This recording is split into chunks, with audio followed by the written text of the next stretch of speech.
Good morning to all of you. आज हम लोग डिस्कस करने वाले हैं माइक्रोब्स का ह्यूमन के लिए बेनिफिट्स। कौन कौन से बेनिफिट्स माइक्रोब्स के द्वारा ह्यूमन को होते हैं।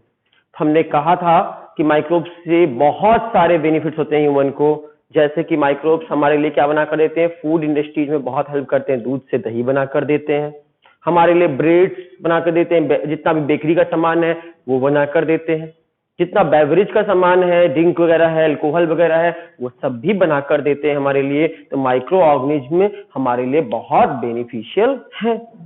आज हम बात करेंगे माइक्रो ऑर्गेनिज्म का मेडिसिन के फील्ड में क्या यूज है। मेडिसिन में कोई यूज है? मेडिसिन में 3-4 टर्मिनोलॉजी आपने सुनी होंगी। एक शब्द सुना होगा एंटीबायोटिक। किसी ने सुना है नाम एंटीबायोटिक? जब बीमार पड़ते डॉक्टर देता है एंटीबायोटिक खाने को। दूसरा टर्म आपने सुना होगा वैक्सीन। ये वैक्सीन एक शब्द सुना होगा, वैक्सीन। और तीसरा वर्ड सुना होगा आपने इंसुलिन। ये तीनों वर्ड आपने सुने होंगे, मेडिकल टर्मिनोलॉजी में यूज होते हैं। ठीक है, ये तीनों जो है स्पेशल टाइप ऑफ मेडिसिन है। इन तीनों मेडिसिन के बारे में पढ़ते हैं, होती क्या है। याद रखिए, एंटीबायोटिक, वैक्सीन और इंसुलिन बनाने में भी माइक्रो ऑर्गेनिज्म यूजफुल है। याद रखिएगा, माइक्रो ऑर्गेनिज्म हमारे लिए एंटीबायोटिक बना कर देते हैं, माइक्रो ऑर्गेनिज्म हमारे लिए वैक्सीन बना कर देते हैं, और माइक्रो ऑर्गेनिज्म हमारे लिए इंसुलिन बना कर देते हैं। इसलिए माइक्रो ऑर्गेनिज्म बहुत बेनिफिशियल है। इतना समझ गए। एक एक करके पढ़ते हैं। एंटीबायोटिक होती क्या चीज है? एंटी मतलब अगेंस्ट, बायो मीन्स लाइफ, जीवन के विरुद्ध। लेकिन इसका ये मीनिंग नहीं है किसके जीवन के विरुद्ध, पैथोजन के जीवन के विरुद्ध। मतलब जो हार्मफुल पैथोजन होते हैं, पैथोजन मतलब बीमारी फैलाने वाले एजेंट, जिनसे बीमारियां फैलती हैं, उनको हम पैथोजन कहते हैं। याद रखिएगा, कभी कोई बोले पैथोजन, इसका मतलब पैथो मतलब होता बीमारी, डिजीज, पैथो मीन्स होता डिजीज, और जेन का मतलब था करने वाले, डिजीज कॉजिंग एजेंट। ऐसे एजेंट जिनकी वजह से बीमारियां होती हैं उन्हें हम पैथोजन कहते हैं। बीमारी फैलाने वाले, जिसकी वजह से आप बीमार पड़ जाते हैं, उन्हें हम क्या कहते हैं, pathogen, disease causing agent. Pathogen की डिफिनेशन क्या हो गई, disease, DISEASE, disease causing agent. Disease causing agent जिनकी वजह से बीमारियां होती हैं, उन्हें हम पैथोजन के नाम से जानते हैं। याद रखिएगा, पैथोजन मतलब डिजीज कॉजिंग एजेंट, जिनकी वजह से बीमारियां होती हैं। तो एंटीबायोटिक करती क्या है, पैथोजन को मारती है, किल कर देती है। तो पैथोजन को मारती है, पहला काम का मालूम चल गया। दूसरी बात, एंटीबायोटिक किससे बनती है? तो एंटीबायोटिक आपकी किससे बनती है? तो एंटीबायोटिक हमेशा माइक्रोब्स की मदद से बनाई जाती है। माइक्रोब्स की मदद से बनती है। माइक्रो ऑर्गेनिज्म से निकलने वाला केमिकल, इनके शरीर से निकलता एक सिक्रीशन है, माइक्रो ऑर्गेनिज्म से निकलने वाला केमिकल जो दूसरे माइक्रो ऑर्गेनिज्म को मार दे, उसे हम एंटीबायोटिक कहते हैं। एंटीबायोटिक किससे बनती है? बनती भी माइक्रो ऑर्गेनिज्म से है। करती क्या है? माइक्रो ऑर्गेनिज्म को ही मारती है। तो माइक्रो ऑर्गेनिज्म से बनने वाला केमिकल अगर माइक्रो ऑर्गेनिज्म को ही मार देता है, तो इसको हम एंटीबायोटिक के नाम जानते हैं। एंटीबायोटिक कोई नॉर्मल दवाई नहीं है, कोई नॉर्मल सी मेडिसिन नहीं है। एंटीबायोटिक जब भी आपको बोले डॉक्टर के एंटीबायोटिक लिख रहे हैं, आपको ये एंटीबायोटिक खा लीजिएगा, मतलब वो दवाई किससे बनी होगी, किसकी मदद से बनी होगी? With the help of micro organism, सूक्ष्म जीवों की मदद से बनी होगी। और आप खाएंगे तो आपके शरीर में क्या करेगी? आपके बॉडी में जो माइक्रो ऑर्गेनिज्म होंगे उनको मारने का काम करेगी। तो माइक्रो ऑर्गेनिज्म से बनने वाली दवाई जो दूसरे माइक्रो ऑर्गेनिज्म को मार देती है, उसे हम एंटीबायोटिक कहते हैं। एक तरह के माइक्रो ऑर्गेनिज्म से बनेगी और दूसरे टाइप के माइक्रो ऑर्गेनिज्म को मार देगी। तो it always obtained from microorganism and it will kill the growth of other microorganisms। तो एंटीबायोटिक क्या होती हैं, किससे ऑब्टेन होती हैं? माइक्रोब से ऑब्टेन की जाती है, माइक्रो ऑर्गेनिज्म से बनती हैं। एंड करती क्या है? it kills the other types of microbes, microorganism। Microbes बोलिए, माइक्रो ऑर्गेनिज्म बोलिए, सेम होता है ना। तो अदर तरह के माइक्रो ऑर्गेनिज्म को मार देती है। एक तरह के माइक्रो ऑर्गेनिज्म से बनेंगी और दूसरे तरह के माइक्रो ऑर्गेनिज्म को मार देंगी। उन दवाइयों को हम बोलते हैं, उन मेडिसिन को बोलते हैं एंटीबायोटिक। एंटीबायोटिक आपको बोला जाएगा तो समझ जाइएगा किससे बनी होगी, ये माइक्रो ऑर्गेनिज्म की मदद से बनी होगी। और क्या करेगी? आप खाएंगे तो क्या करेगी? माइक्रो ऑर्गेनिज्म को मार देगी। तो एंटीबायोटिक आप कौन कौन सी बीमारियों के लिए देते हैं? जिन बीमारियों के लिए माइक्रो ऑर्गेनिज्म रिस्पॉन्सिबल होते हैं उन बीमारियों के लिए आपको एंटीबायोटिक दी जाती है। दुनिया की सबसे पहली एंटीबायोटिक कौन सी थी? तो आपकी दुनिया की सबसे पहली एंटीबायोटिक है आपकी पेनिसिलिन। पेनिसिलिन दुनिया की पहली एंटीबायोटिक है, एक फंगस से निकाली गई थी। आपको अगला एक वीडियो और भेज रहे हैं हम, उस वीडियो में आप देख सकते हैं पेनिसिलिन कैसे बनी थी, पहली एंटीबायोटिक कैसे डिस्कवर हुई थी, उस वीडियो में आपको देखने मिलेगा उसकी खोज कैसे हुई थी। दुनिया की पहली एंटीबायोटिक पेनिसिलिन थी। और एंटीबायोटिक क्या होती है? एक तरह के माइक्रो ऑर्गेनिज्म से बनती हैं और दूसरे तरह के माइक्रो ऑर्गेनिज्म को मारती हैं। तो माइक्रो ऑर्गेनिज्म हमारे लिए एंटीबायोटिक बना के दे रहे हैं ना। हाँ, दूसरा चीज वैक्सीन। वैक्सीन क्या होती है? वैक्सीन होती क्या है? तो ये बड़ा अजीब सी तरह की वैक्सीन है, आप सोच नहीं सकते हो ये क्या होती है वैक्सीन। नहीं समझ पाओगे, देखो समझाते हैं, आसान सा तरीका समझना। एक कहानी सुनाते हैं आपको। कहानी ये है कि मान लीजिए आप धोनी के बहुत बड़े फैन हैं, MS धोनी के बहुत बड़े वाले फैन हैं आप। और आपको मालूम चला कि आज वो कोई आदमी, आपने देख लिया कि इंसान को, कि एक इंसान धोनी को गोली मार रहा है। वहां पे स्टेज में आया हुआ, कोई प्रोग्राम चल रहा है, कोई इंसान गोली मारने ही वाला है। आपने देखा, आपने सोचा क्या करें, कैसे बचाएं धोनी को, हम तो उसके बहुत बड़े वाले फैन हैं, क्या करें? तो आपने एक पत्थर उठाया, पत्थर उठाकर धोनी जी को मार दिया। पहले ही आपने एक पत्थर मारा, पत्थर मारने से क्या होगा? हलचल हो गई होगी पूरे स्टेज में, किसने मारा पत्थर, चोट लग गई होगी धोनी को, और हलचल मच गई होगी। सिक्योरिटी गार्ड अलर्ट हो गए होंगे कि नहीं हो गए होंगे? और सिक्योरिटी गार्ड अलर्ट हो गए होंगे, सब कुछ अलर्ट हो गए होंगे, और धोनी स्टेज से चला जाएगा और धोनी को जो गोली मारने वाला था वो गोली नहीं मार पाएगा। कहानी समझ में आई?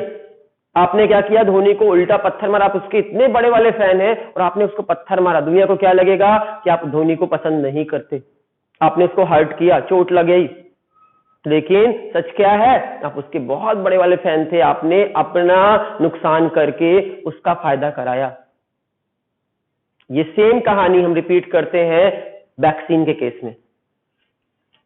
मान लीजिए आपका साल्मोनेला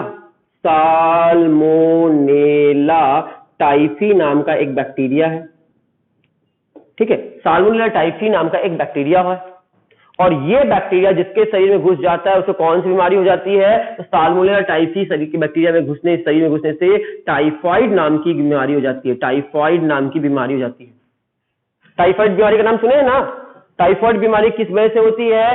साल्मोनेला टाइफी नाम के बैक्टीरिया के शरीर में घुसने की वजह से।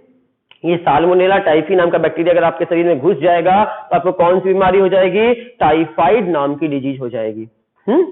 इतनी सी बात क्लियर है? अब आपको क्या करना है?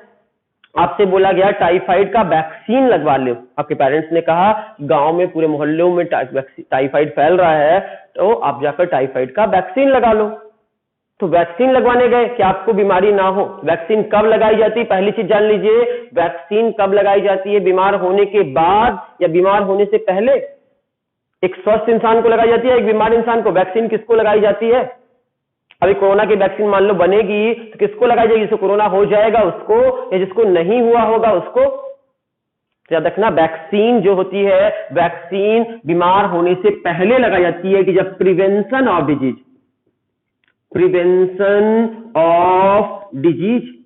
ऑफ डिजीज मतलब बीमारी होने से बचाता है, हमको बीमार होने नहीं देगा। तो याद रखिएगा, आप कब लगवाएंगे वैक्सीन कोरोना का? आपको कोरोना बीमारी होने के बाद या कोरोना की बीमारी होने से पहले? तो पहले लगवाई जाती है, जब बीमार नहीं है, हम एकदम हेल्दी हैं, तो अभी वैक्सीन बनेगा तो वैक्सीन हम लगवा सकते हैं। तो वैक्सीन हमेशा किसको लगाया जाता है? वैक्सीन हमेशा और हमेशा हेल्दी इंसान को लगाया जाता है, जो हेल्दी होता है। बीमार लोगों को वैक्सीन नहीं लगता।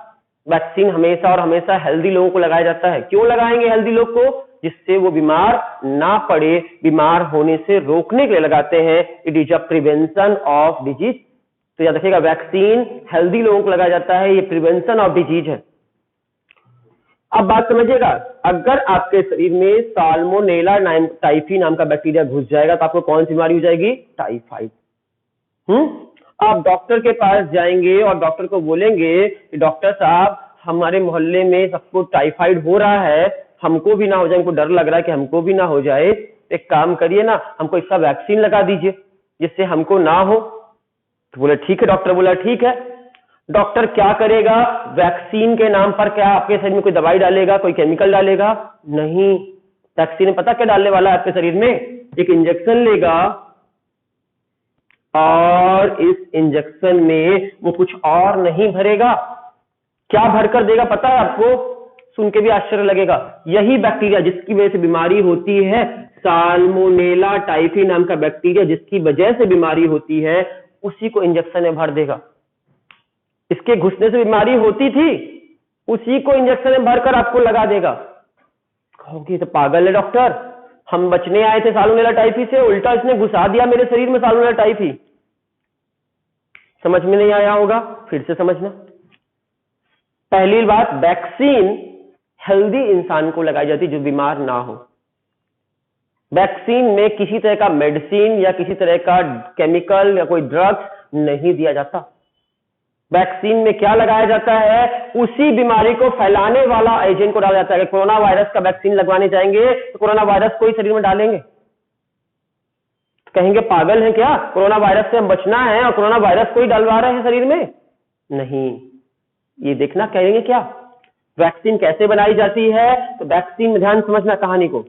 आपकी बॉडी है जो, ये मान लीजिए आपकी ह्यूमन की बॉडी है, ये आपकी ह्यूमन बॉडी है। इसमें अगर साल्मोनेला टाइफी नाम का बैक्टीरिया अंदर घुस जाएगा तो पहला काम क्या करेगा? अंदर घुसेगा, घुसने के बाद अपने बच्चे पैदा करता है, बहुत सारे बच्चे पैदा करता है, और उसके बाद आपको बीमार करता है। लेकिन हमारे शरीर में बीमार होने से बचने के लिए क्या है? हमारे शरीर में इम्यून सिस्टम है। आपको पता है आप सभी को, हमारे शरीर में इम्यून सिस्टम होता है, इम्यूनिटी होती है। और ये इम्यून सिस्टम जो है हमारा, ये इम्यून सिस्टम को बीमार होने से बचा लेता है। जिसकी इम्यूनिटी स्ट्रांग होती है उसको बीमारियां नहीं होती हैं। तो क्या हुआ, ध्यान समझना। आपका शरीर है, आपका इम्यून सिस्टम है। जैसे ही कोई आपके शरीर में घुसने की कोशिश करता है, कोई भी बाहर से कोई भी बैक्टीरिया, कोई वायरस, कोई फंजाई आपके शरीर में घुसेगा तो आपका शरीर उसको पहले क्या करेगा? रिकॉग्नाइज करेगा, पहचानेगा। क्या पहचानेगा? कि मेरे शरीर का ही तो नहीं है ये, कि बाहर से आया है। तो पहचानेगा, सेल्फ और नॉन सेल्फ पहचानेगा। पहला काम आपके बॉडी को इम्यून सिस्टम क्या करता है? पहला काम करता है रिकॉग्निशन। रिकॉग्निशन मतलब पहचानना। पहचानेगा कि सेल्फ है या नॉन सेल्फ है, हमारे शरीर का ही हिस्सा है या बाहर से कोई आया है। अगर उसने पहचान लिया कि ये मेरे शरीर का नहीं है, बाहर से कोई आया हुआ है, नॉन सेल्फ है, अगर वो पहचान गया तो उसको मारने के लिए अब क्या करेगा? उसके मारने के लिए अब वो क्या करेगा? उसका नेचर बिहेवियर समझेगा, उसका नेचर, उसके बिहेवियर को समझेगा और उसके नेचर बिहेवियर को समझकर उसके मारने के लिए क्या बनाएगा? हमारा बॉडी एंटीबॉडी बनाएगा, एंटीबॉडी का फॉर्मेशन करता है। हमारे इम्यून सिस्टम क्या बनाएगा? एंटीबॉडी बनाएगा और इस एंटीबॉडी से वो मर जाएगा। समझ में आ रही बात? लेकिन सोचना ध्यान से, ये साल्मोनेला टाइफी आपके शरीर के अंदर घुसा और घुसने के बाद आपके इम्यून सिस्टम ने क्या क्या काम किया? पहले पहचाना, फिर उसका नेचर बिहेवियर समझा, तब जाकर एंटीबायोटिक बनाई, एंटीबॉडी बनाई और तब जाकर उसको मार पाएगा। इतनी देर तक क्या वो बैठा रहेगा साल्मोनेला टाइफी कि लो मैं बैठा हूं, तुम जल्दी जल्दी काम कर लो फिर हमको मार देना? नहीं। साल्मोनेला टाइफी इस बीच में क्या कर रहा होगा? साल्मोनेला टाइफी जल्दी जल्दी अपने बच्चे पैदा कर रहा होगा और बच्चे पैदा करके इतने सारे बच्चे पैदा कर देगा अंदर जाकर हमारी बॉडी में कि पूरी बॉडी में साल्मोनेला टाइफी फैल जाएगा। और पूरी बॉडी में ये पैथोजन फैल जाएगा जब हमारी पूरी बॉडी में, हम बनाकर भी एंटीबायोटिक अपने आप को बचा नहीं पाएंगे, क्योंकि पूरी बॉडी में फैल चुका होगा जब तक। अगर एक बार फैल गया तो फिर आपको ठीक करना आसान नहीं, बीमार पड़ जाएंगे आप। कहेंगे आपको कौन सी बीमारी हो गई? टाइफाइड हो गया। समझ गए इतनी सी बात? तो अगर आपके शरीर में ये पैथोजन घुसता है और घुसकर पूरी बॉडी में फैल जाता है तो आपका बॉडी को इम्यून सिस्टम बचा नहीं पाएगा और आप बीमार पड़ जाएंगे। ठीक है। लेकिन अगर आपके शरीर में साल्मोनेला टाइफी को इंजेक्शन में भर दे और भरकर अधमरा कर वीक करके, कैसे करके? वीक करके, ऐसे ओरिजिनल नहीं डालेंगे, वीक कर दे, हाँ, एटेन्यूएट कर दे, इनएक्टिव कर दे, इनएक्टिव फॉर्म में डाल दे। इनएक्टिव फॉर्म में मतलब जिस फॉर्म में वो हमको बीमार ना कर पाए, ऐसा करके अधमरा करके डाल दे। तो इनएक्टिव फॉर्म में साल्मोनेला टाइफी को अगर इंजेक्शन में भर दें, इनएक्टिव कर दें, और इस इनएक्टिव फॉर्म में जो है, इस इनएक्टिव फॉर्म में जो बैक्टीरिया है उसको अगर बॉडी में घुसाएं, तो ये बैक्टीरिया हमारे बॉडी में जाएगा, हमारा इम्यून सिस्टम इसको रिकॉग्नाइज करेगा, उसका नेचर भी ये समझेगा, उसके लिए एंटीबॉडी बनाएगा, और इस सब समय तक ही बच्चे पैदा कर पाएगा। क्या इनएक्टिव है तो सोचो, एक्टिव बॉडी में तो फैल गया था पूरी बॉडी में, लेकिन इनएक्टिव आपके शरीर में फैल पाएगा क्या? नहीं फैल पाएगा, बैठा रहेगा ऐसे के वैसे, ये ऐसे कैसे ही रहेगा, आपकी बॉडी में फैल नहीं पाएगा क्योंकि कमजोर है, वीक है, या किल्ड है, या फिर इनएक्टिव फॉर्म में डाला गया है। तो ये आपके शरीर में फैल भी नहीं पाएगा, और आपका इम्यून सिस्टम क्या कर लिया? रिकॉग्नाइज करके, इसका नेचर समझकर, और उसके लिए क्या बना दिया? एंटीबॉडी बना लिया। और ये एंटीबॉडी जो बनी है, ये एंटीबॉडी मेमोरी सेल में सेव हो जाएंगी भविष्य के लिए। जब भी कभी असली वाला साल्मोनेला टाइफी घुसने की कोशिश करेगा ओरिजिनल में, हेल्दी आपका वो वाला हष्ट पुष्ट वाला, तो ये घुसेगा, लेकिन हमारे बॉडी में क्या बना हुआ होगा? पहले से एंटीबॉडी पहले से बना रखा है, तुरंत मार देगा। अब उसको टाइम वेस्ट नहीं करेगा, पहले रिकॉग्नाइज करे, नेचर समझे, फिर मारे। इस प्रोसेस को कहते हैं वैक्सीन। वैक्सीन का मतलब समझना, क्या करते हैं? वैक्सीन में उसी बीमारी को फैलाने वाले कॉजिंग एजेंट को इनएक्टिव करके बॉडी के अंदर डालते हैं।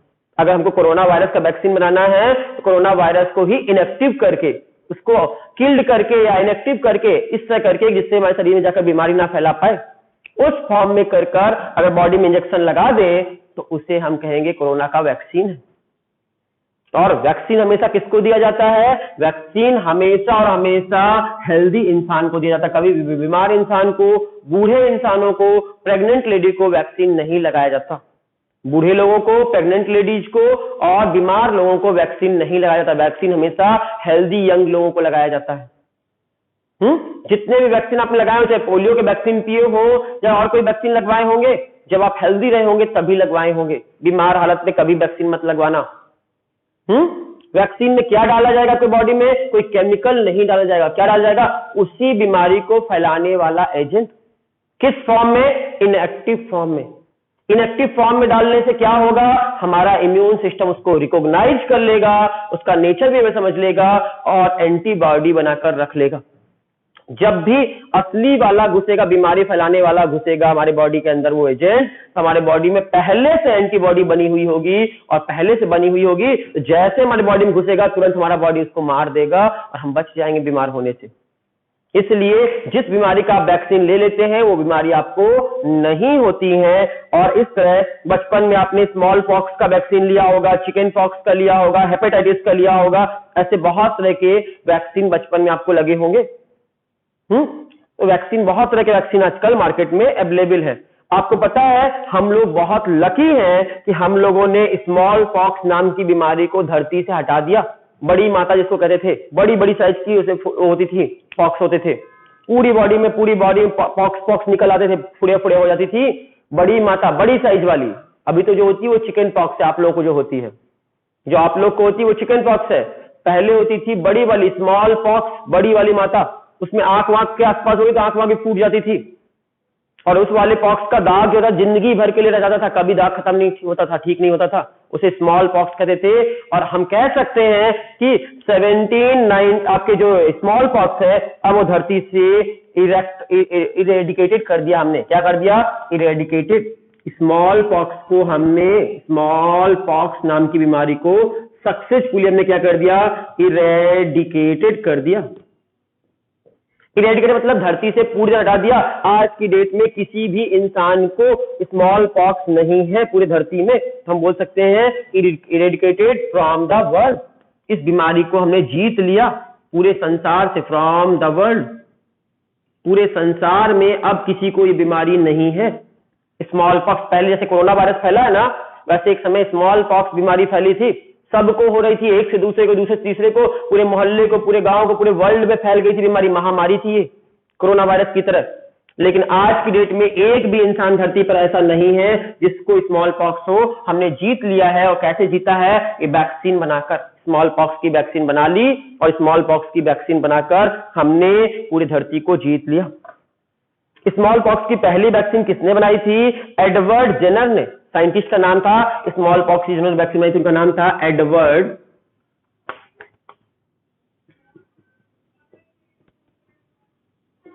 जेनर। एडवर्ड जेनर नाम के साइंटिस्ट ने दुनिया की पहली स्मॉल पॉक्स की वैक्सीन बनाई थी। तो आपके कोई पूछे स्मॉल पॉक्स की वैक्सीन किसने बनाई थी? एडवर्ड जेनर नाम के साइंटिस्ट ने।